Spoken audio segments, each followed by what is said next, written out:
নমস্কার, নিরামিষ ও শিশুহারে আপনাদের সবাইকে স্বাগত। আজকে 26শে জানুয়ারি, তো প্রজাতন্ত্র দিবস উপলক্ষে ও শুভেচ্ছা থাকলো আপনাদের। আজকে আমার ছুটি, আমার ছেলে মেয়ের ছুটি, তো ওর যথারীতি আমি প্রতিদিনের মতো সকাল সকাল একটু সব কাজকর্ম সেরে স্নান করে ঠাকুরের পুজো দিয়ে একটু গীতা পড়ে নিলাম। এটা আমার প্রতিদিনের অভ্যাস, আর গীতা আমি প্রতিদিন 5টা করে শ্লোক পড়ি। যাই হোক, তারপর গীতা পড়ে তারপর আরও পুজোটা শেষ করে আমি একটু পাখিদের খেতে দিলাম। তারপরে দিয়ে আমাদের গাছে কি সুন্দর গোলাপ ফুল, দেখুন অনেক 4-5 রকম গোলাপ ফুল।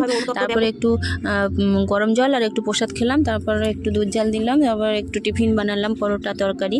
তো আপনাদের কাছে একটাই কথা, আমার এই গীতা পড়া, হরিনাম সংকীর্তন এইগুলো আমার বরের ঘোর বিরোধী। আপনারা একটু প্লিজ যদি কমেন্টে জানান যে কি করলেও আমাকে একটু সাপোর্ট করবে, তাহলে আমি খুব উপকার হই, আমার উপকার পাই। তো প্লিজ একটু কমেন্ট করুন, আর অবশ্যই চ্যানেলটাকে সাবস্ক্রাইব করুন। এখনকার মতো